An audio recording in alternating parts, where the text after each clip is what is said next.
Okay.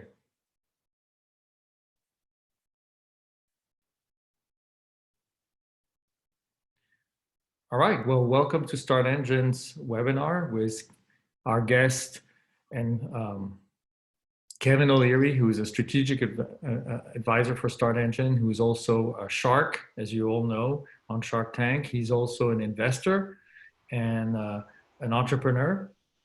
We welcome here today. Welcome, Kevin, to join us. Great to be here. Thank you, Howard. And we have two other guests who are with us as well, who are CEOs who have made some very good progress on funding.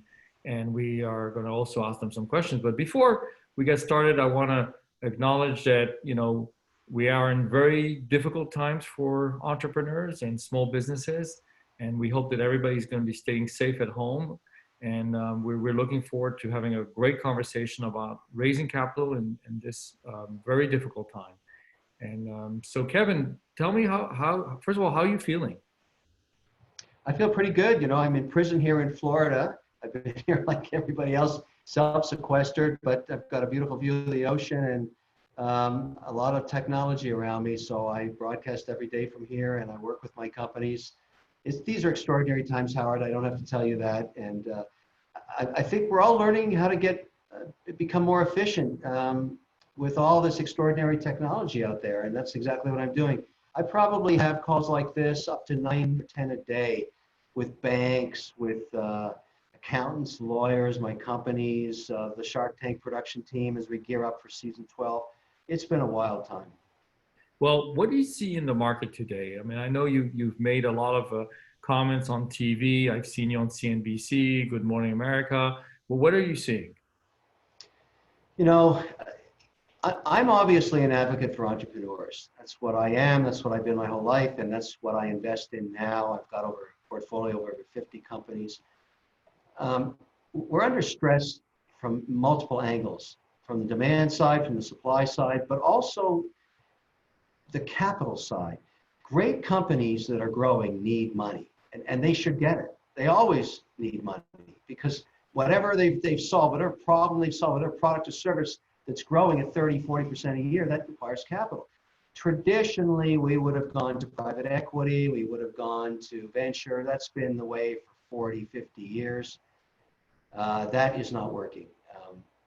I don't want to be a critic of what's happened here, but over the last decade, I'm involved in this process. There are so many venture capital firms that have put out so much money that today they are just nursing their portfolios, making life and death decisions for which companies they're going to maintain capital flows to and which they're going to let die. And that's a very tough decision, I understand. But my point is, you can't even get a meeting with those guys right now. Forget it. I've had lots of my companies with term sheets near closing that just evaporated. So the reason I'm here today should be obvious. This platform has to work. Crowdfunding equity has to pick up the baton, if you want to say that. It's got to be something that becomes an option for not just my entrepreneurs, every entrepreneur. They have to have this option. This is no different than what happened in 07, 08 when Kickstarter and Indiegogo were born out of necessity, because that was an absolute shitstorm, as everybody remembers, and you couldn't get any money to even build any inventories or prototypes with, and they were born and they were successful platforms. Now is the birth of this. This is now the time when equity crowdfunding is going to work. And Howard, I applaud you for having the best platform. That's why I'm here. Let it be known, I wanted to compete with you. I was happy to do my own until I figured out there was no chance to catch up. So thankfully, you've let me become a shareholder and an advocate for this platform.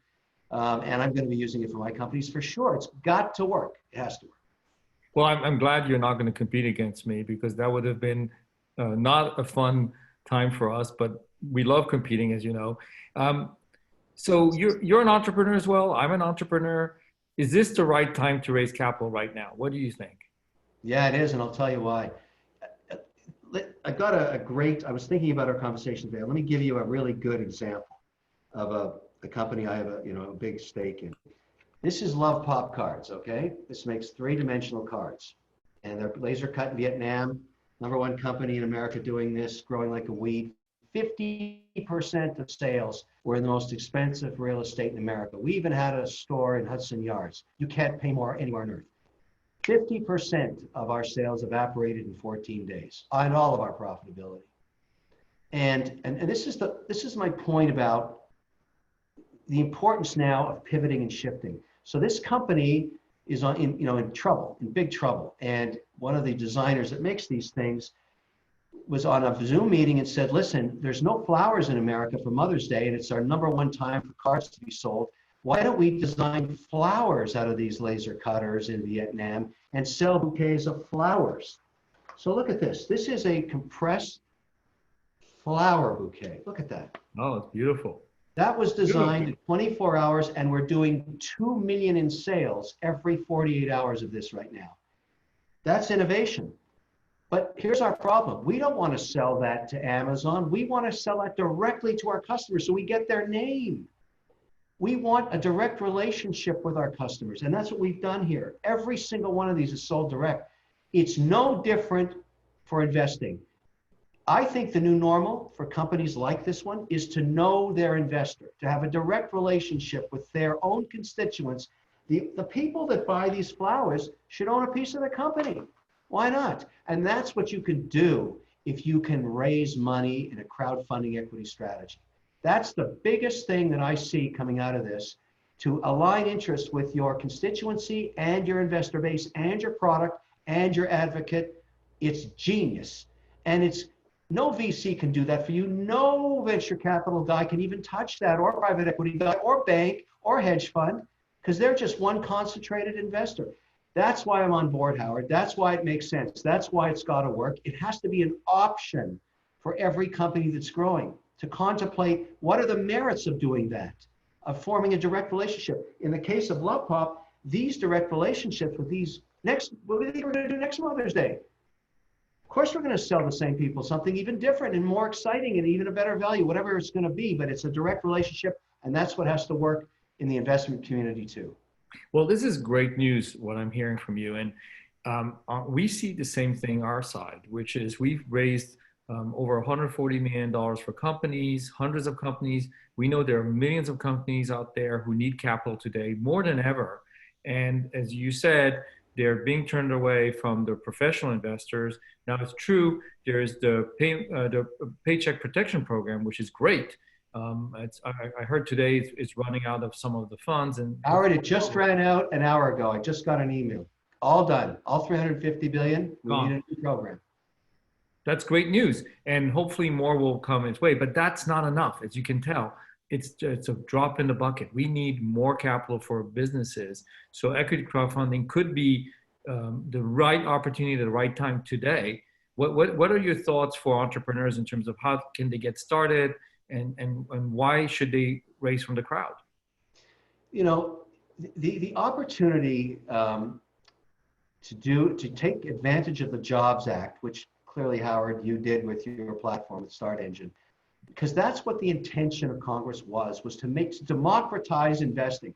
Why should only a few venture capitalists get to be part of the next Google, whatever that is? The Jobs Act was to democratize, but what it lacked was a way to get a critical mass of investors on one platform. And so the opportunity to raise $1,070,000 is great, but it's hard to do if you have to find each individual investor. What you've done successfully, obviously, is get thousands of them, hundreds of thousands of them on one platform so they can peruse through the deals and make their own personal decisions on which ones have merit to them and which don't. But the entrepreneur needs that critical base. Then it needs the compliance. Then it needs the infrastructure to do the filing and successfully make the offer, put the video together. They need help in getting it done. But what I love about it is it can happen quickly. You can make this happen very quickly if you focus on it. And you know, I've got companies going through the process right now with you because it makes sense for them. It's going to get them a bigger database of both shareholders and users, which is the best part of this. You're telling your story to someone who may want to buy the product and own some of the stock. That's the best part of this. Well, I want to share with you a couple of screens right now. First screen here that I just shared is how venture capital behaves in a recession. And you can tell that they're very sensitive to what's going on with the economy. When the economy plunges, like in the year 2000, the dot-com boom, they went way down, and then the Great Recession of 2008. And obviously, we don't have the chart for today because this is so recent, but I can imagine that it's going to have the same pattern. But look at this. Look at the next screen. This is on StartEngine.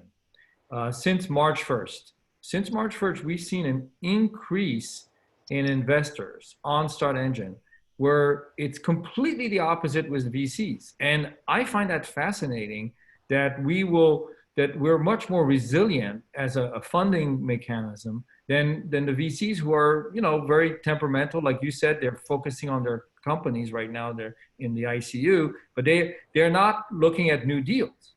And we're seeing investors coming in every day. So in terms of the equity crowdfunding, we have a couple great entrepreneurs who are here today who have raised capital in equity crowdfunding, and I like to bring them in into the conversation, because I think there's nothing better, and Kevin, you told me that many times, there's nothing better than hearing other entrepreneurs talk about how they've done it for raising capital. So let's get started with, we're going to bring in Cold Hire Studios, Jason Brown, if you can unmute him. And Jason, welcome, and thank you for joining us. We're very curious as to how did you do it? Yeah, hey Howard, hey Kevin, thank you guys so much for allowing me to come on.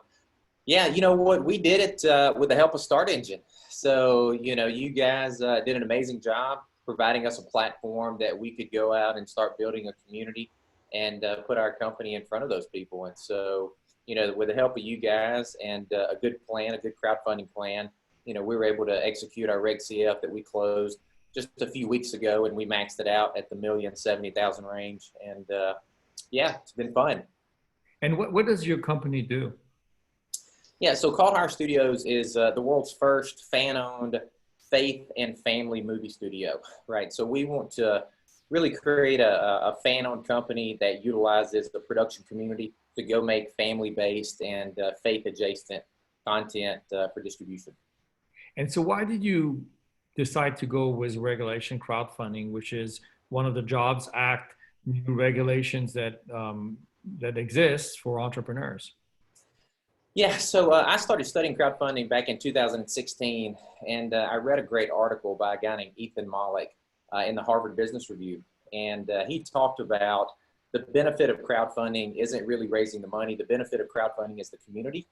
And so in our business model, we really look at, being able to utilize a very large community as a feedback loop, make a movie and a film together, and then go and deploy the army, when we go and do and distribute that film. And so, that's why we chose crowdfunding, really because of the community aspect of it. And like Kevin was saying, being able to own that relationship with your investors, and, if they're willing to go and buy the t-shirt and buy the movie ticket and support you, for them to be able to go and actually own a piece of the company and potentially sharing the profits, that was really, that was really beneficial for us.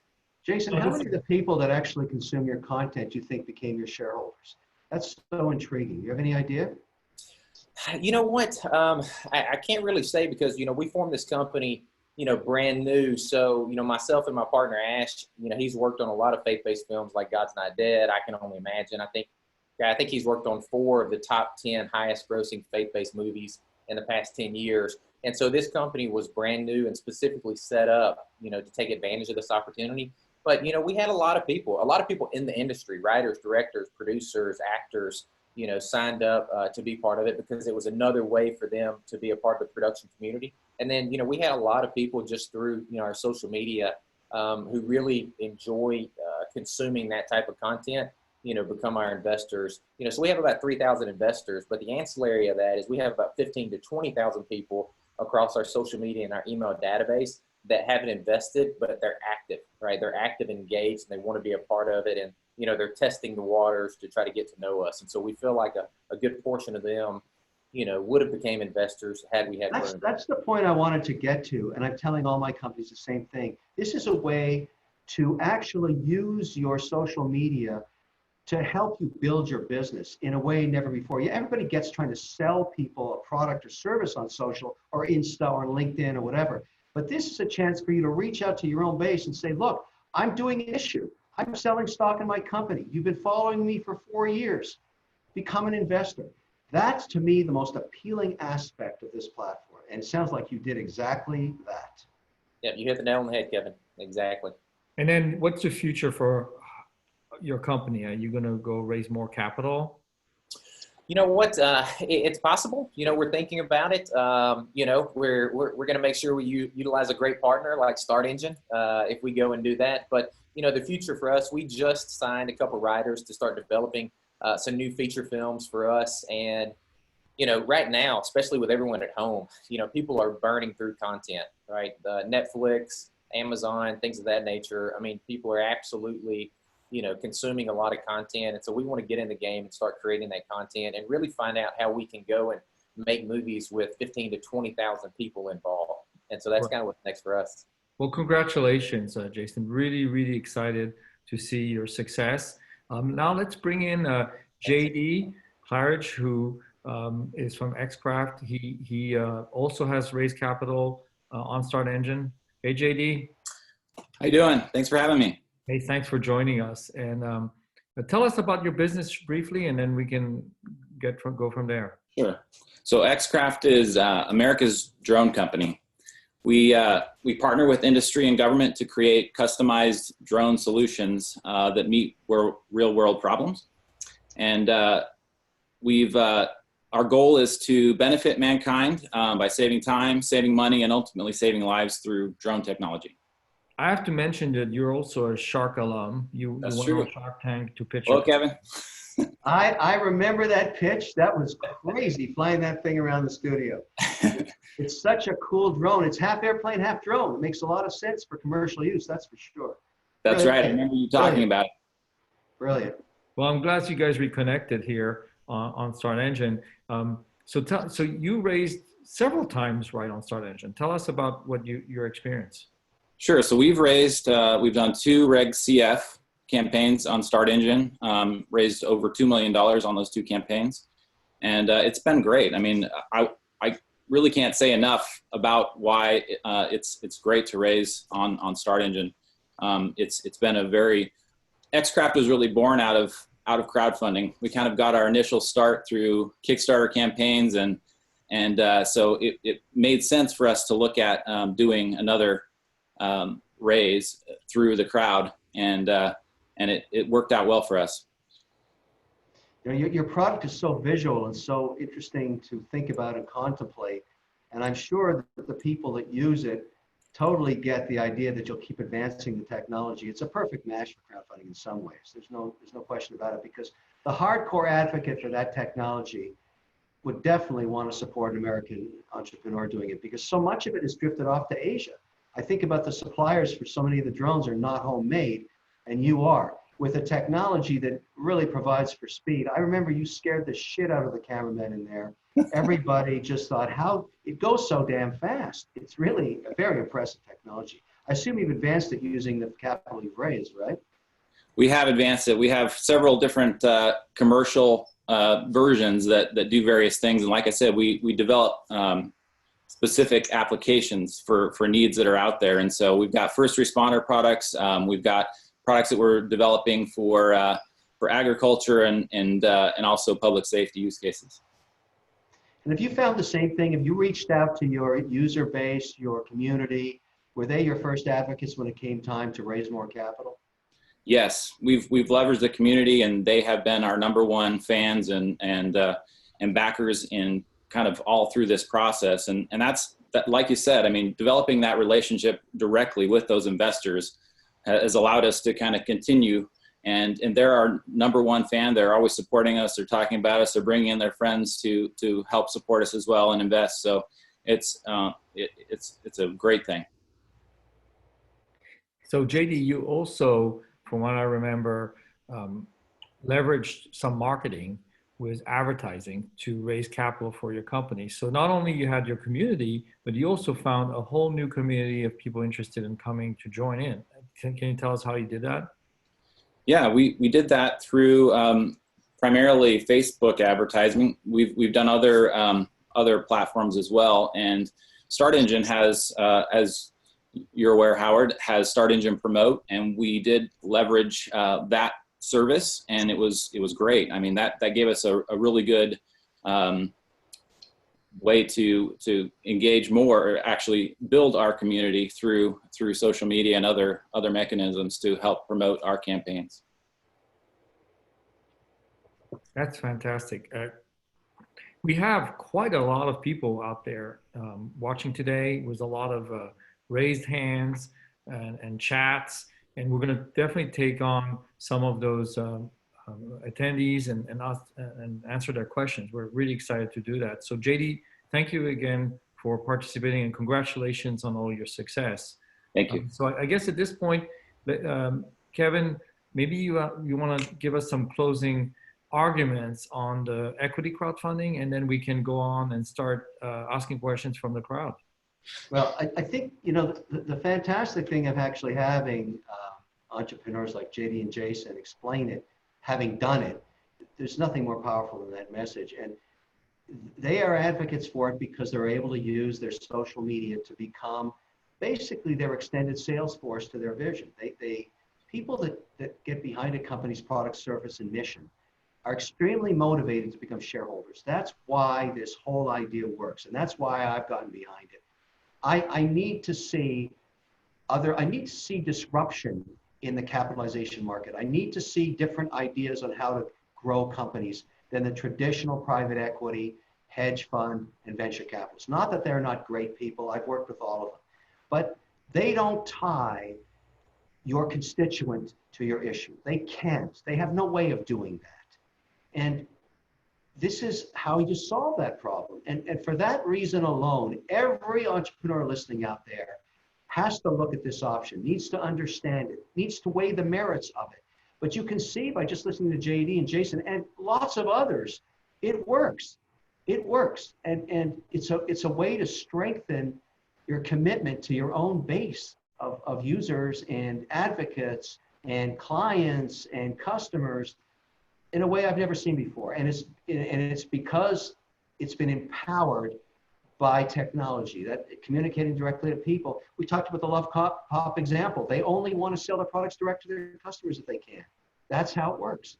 And you want the same thing with your equity. Then you have the moral obligation to make the money, and you should have that. You get up in the morning and you work your ass off to make sure that everybody that became part of your army is going to do very well. And that is the nature and the essence of entrepreneurship. That's it in a nutshell, Howard. That's very well said, Kevin. And having you as a strategic investor has made a world of difference for us. Getting the word out to entrepreneurs to understand that they can, yes, raise capital from the crowd, and it works. And it's very effective. Especially one thing we didn't touch on was you can keep control. You stay in control the entire time, and it's compatible with the PPP program that is out there, because you're not using a VC that has hundreds and hundreds of other companies that have hundreds of employees. You can now raise capital, equity crowdfunding, and still participate in the SBA loans. It's really fantastic. Having control, to me, is a critical element. Howard, if I could say something, you know, yes, go ahead. If somebody's out there looking to go and raise money through equity crowdfunding, I mean, I would just suggest to do the same thing we did, right? Reach out to StartEngine, because they have a process built, and they have people that will take you by the hand and walk you through the process, and made it really, really, really easy. You know, so, you know, I would say at least reach out to them if you're even thinking about it, because they can answer a lot of questions for you, and, you know, they can help you kind of go down that path to be successful. Great. Thank you, Jason. So let's bring in some of our attendees. We're going to bring you in on video, so you'll be live with us. And I know we're putting it in place right now. So as soon as we see a video of one of our attendees, we'll ask them, allow them to ask the question, and we're happy to. We have 4 people here as panelists. We can answer it. We got Robert Jerry. Let's unmute him and ask the first question. Go ahead, Robert. Okay, I wasn't expecting to be the first one, but I'm a new business owner. I just started my journey in January. My thing is I'm trying to raise capital, and I just wanted some advice on how to get started and just to put more value into my business so that people would invest into it. I mean, I'm an advocate for this platform. The journey starts by going to StartEngine.com and just reading about how it works and looking at some of the examples of the deals that have been done and the ones that are actually in play right now. The offerings tell it all. You can see the diversity of the different companies and the investors that are perusing all those opportunities. That's how it works. And then if you decide to use this channel based on if you think it's a fit, there's some great people that will help you design your offer. And that's what, that's the added value of StartEngine. You are issuing a security, so you need great compliance team, and they've got one. That's important. And at the same time, they also know what works for the others that have come before you and have had success.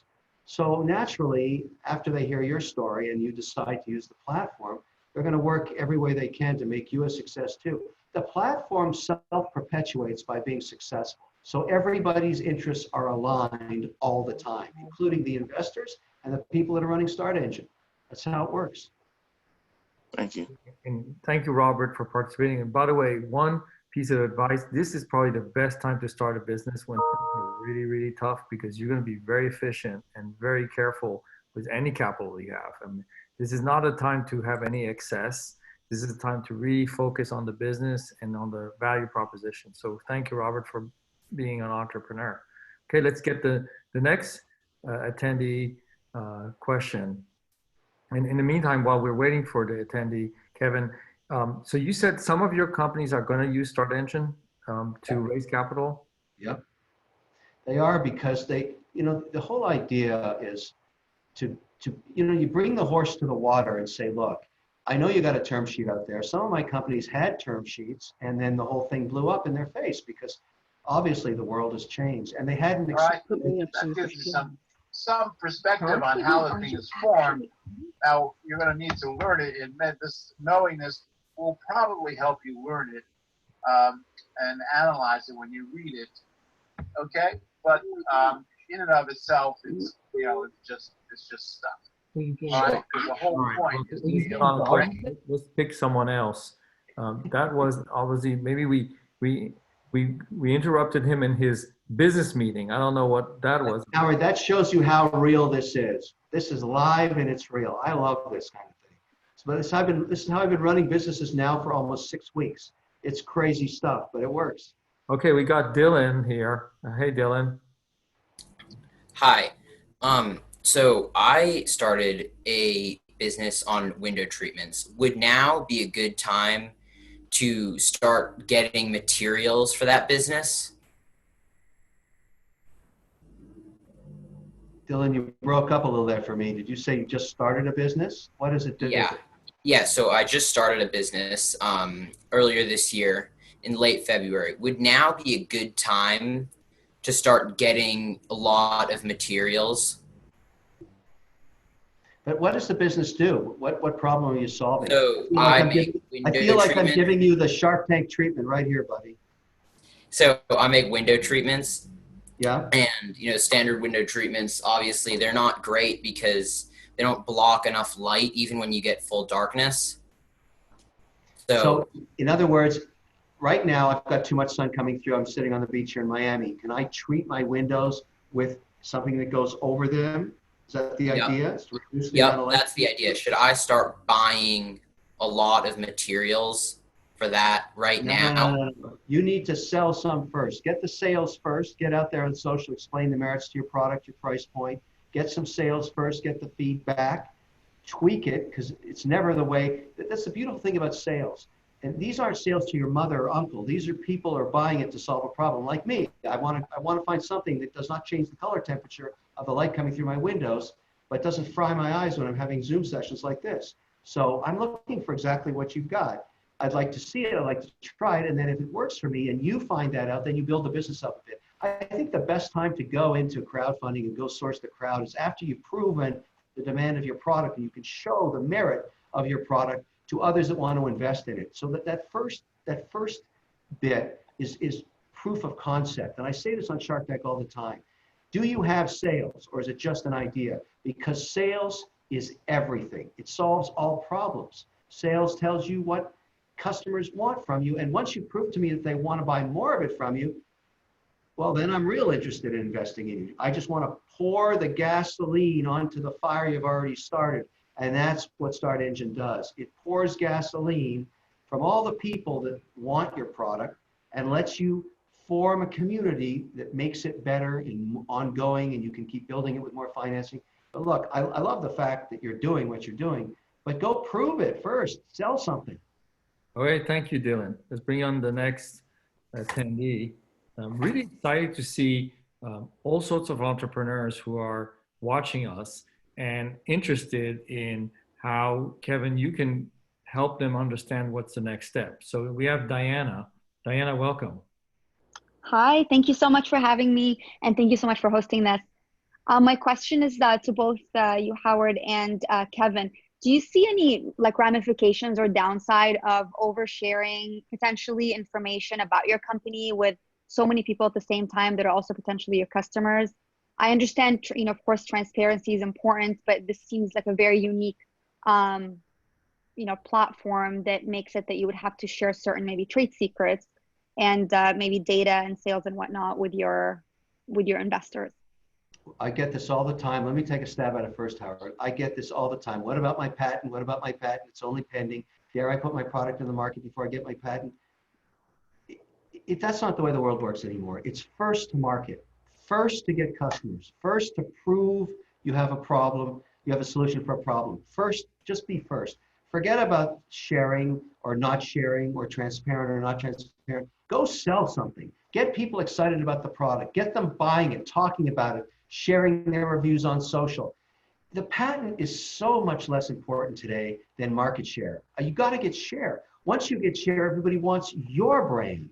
I've got lots of companies that have all kinds of knockoffs, but nobody buys them because they want the original. They want the original brand. So it's really about brand building. Patents, yeah, they're useful, but they do not define success, and they're expensive. You're going to spend probably 20 to 50 grand doing that when you could have used that money to go sell some products. So I would say, don't worry about putting out transparent issuance as you have to if you're going to do some crowdfunding from the crowd or sell equity to them. Just sell product. And that success begets success. I've never seen increase in sales ever be a bad thing, ever, anywhere.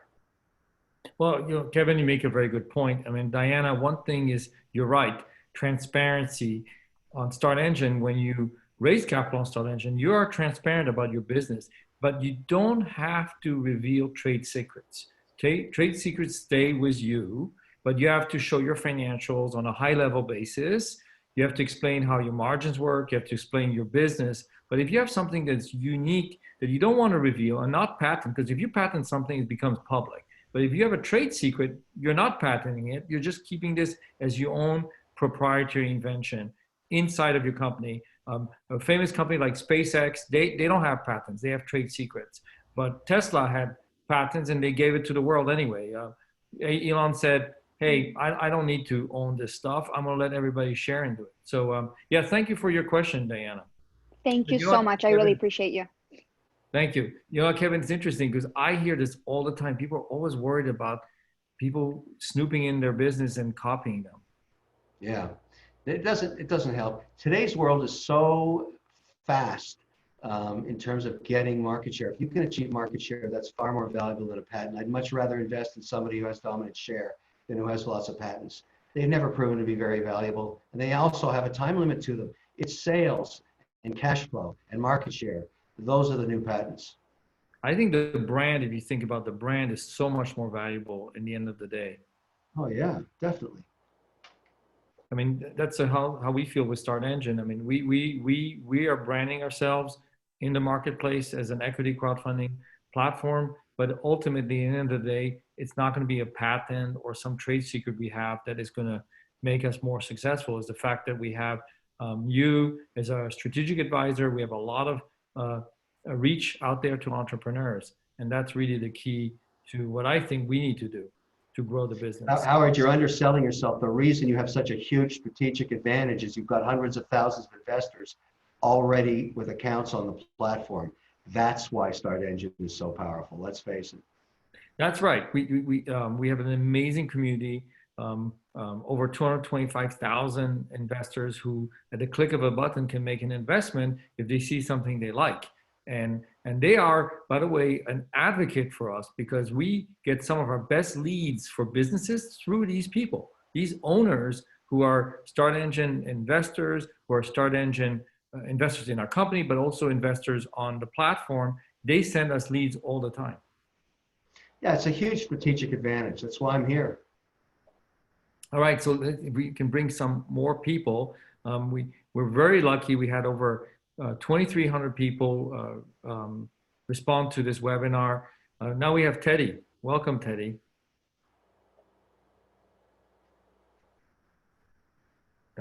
We just need to unmute Teddy and we're ready to go. Or if that's not going to work, we'll bring someone else. Oh, I'm here. Can you hear me? Yeah. We can. Turn on your video. There we go. All right. Welcome to MTV, my bedroom. Thank you so much. In my kitchen, Teddy. This is my kitchen right here. That's good. That's good. I was, well, a couple months ago now, I suppose, down in Delray Beach. How close are you to Delray? I'm close, but I'm right on Miami Beach and Collins Avenue. Nice. It's just Nice. crazy. Yeah. Hopefully all those spring breakers have left. Oh, they're not here, that's for sure. Well, I'll keep it quick. I know we've been talking a lot about tangible products here. I have a tech startup, and I have created a great conservative financial model. We have a great prototype that we designed using a development company here in California. And we basically have everything put together, the pitch deck, but we don't have any actual sales yet because we have to raise money to build our application. So I'm a learning and development by trade, e-learning, corporate training. I don't have a big investment network. I don't know a lot of people. So we need to get this initial funding round, and I just need to go out and talk to people. I need to meet people, and so crowdfunding seems like a great way, but is it possible without really having much of a product to start? Because we're still in the... You know, I have invested in companies like yours that are concept companies, haven't proven it out in the market yet. But if the concept is so different and unique and compelling, you can still use the crowd to fund it. You just have to reflect that in your valuation. That's a higher risk to me than if you've proven it with sales, but it's not impossible to fund it, particularly if it's unique. Then I really want to get in on the ground floor. But you know, I want a good deal. Crowdfunding doesn't mean you can have stupid valuations. It means you have to reflect the value to people that are being compelled to invest, and that's why it works. It's a give and take. You get control, you get thousands of people investing, but you also have a moral obligation to give them a great deal, and that behooves you to do that because you want them to come at your second, third, and fourth rounds. It's not about being a pig. It's about being fair and giving a great deal. And then you can get funded even without sales, Teddy, even without sales. Okay, because part of that also is we do have something very disruptive, I'll say, potentially disruptive. And so I feel that whole trade secret, what the last caller was talking about, I feel like I'm giving away something that is like a baby that I don't want to totally give away all the secrets. And, you know, I want there to be some surprise. Well, I always tell entrepreneurs like you, don't worry about that. Get out there and sell something. Get out there and sell something. That's what will really prove your idea. If it has merit and others see it in the way you're describing it, sounds like you're not a bad salesperson yourself. Why not put it on the platform, raise some capital at a fair price, and get going? Get out there and kick some ass. Okay. Well, thank you. Really, thank you very much. I appreciate it. Thank you for being an entrepreneur, and thank you for disrupting whatever market you're going to end up doing. It's an exciting time. It's an exciting journey and path. It really is. Yeah, really appreciate it. You know, it's interesting, Kevin, that a lot of our companies say, hey, I don't have an audience, so how can I raise money on StartEngine? One of them, we've had plenty of companies who came on StartEngine with no audience. They were not on Shark Tank, they did not have a community, and they were very successful, especially with a compelling offering, like a technology, a disruption. People get it pretty easily. So one of we've had several. I would say if you go on StartEngine, you can look at the past companies that we've had. We've had hundreds of companies. There's a way when you search to say completed investments, and you will see companies that started with no audience, early product development, raising up to $1 million. It's been pretty amazing to see that. 1,070,000, Howard. Let's not forget the 70,000. Still useful, the extra 70,000. Now, one thing the audience may not know, the SEC announced about a month, nearly 2 months ago, that they are planning, they would like to consider raising the 1,070,000 to 5 million. We don't know when that's going to happen. It's in the commenting period right now where the general public can go in and comment on those ideas. But we think that could be extraordinary because now you're no longer limited to 1,070,000 per year. You can go up to 5. You know, that's not good news for venture capitalists, Howard. I'll tell you why. The typical deal is usually $3 to $5 million on a startup for 33% of the equity in a very concentrated trade. That's so classic Silicon Valley or Boston. They're going to hate that news. Well, you know, you're probably right. They will not like it. However, they are not today playing in the market. They're not supporting the businesses, the new companies, the new deals. So someone has, and that's where we think we come in. And we're open for business every day, 24/7, 365 days a year. We're not going away when things are bad, and we're staying, of course, when things are good. We're here with the entrepreneur the entire time. Howard, I know you're going to be successful when I walk into a big VC firm in the Valley and they're throwing darts at your picture. Then we'll know. That I'd love to see it. Take a snapshot of that because that would be a fun thing to show. I think it's coming. I think it's coming. I really do. Yeah, but one of the things is like Jason, when he started his company, he had a community, which is great, but he had no sales, right, Jason? You were brand new, concept idea, right? Yeah, because me and my partner both had experience in the film business, we started this company, specifically to take advantage of this. So it was a brand new company, therefore it didn't have any sales. We didn't distribute any films underneath this banner, and so we started in November with brand new social media. No money raised, really no one in our community. And then we looked up in March, and we hit about 1,070,000 and had 15 to 20,000 people across our social media email list with over 3,000 investors. So yeah, we were able to build a strong community utilizing StartEngine. Well, that's critical. And then JD, I know you're muted. You can unmute yourself. You had a community, but it was really the marketing that you did that made the difference. That definitely made the difference. I mean, we did have a community, as I mentioned, starting out on Kickstarter, and then getting on Shark Tank definitely helped that. But yeah, xCraft was able to leverage the beginning of that community and kind of get things started through the marketing once we started our StartEngine campaigns. But it definitely grew throughout our campaign, both of our campaigns on StartEngine, and our community is now probably at least 4 times the size that it was when we first started out at the beginning on StartEngine. So. Let me ask you a question, JD. When you were doing this StartEngine crowdfunding, did your sales go up? Was there any change in your business? Yes, well, that's the great thing about it is it's something that builds on itself. I mean, you can get more investors. The investors become brand ambassadors for you. They lead people to your website, buy your products, and those people, some of them become investors too. And it's a great, there's a good synergy all the way around in that area that leads to more sales too.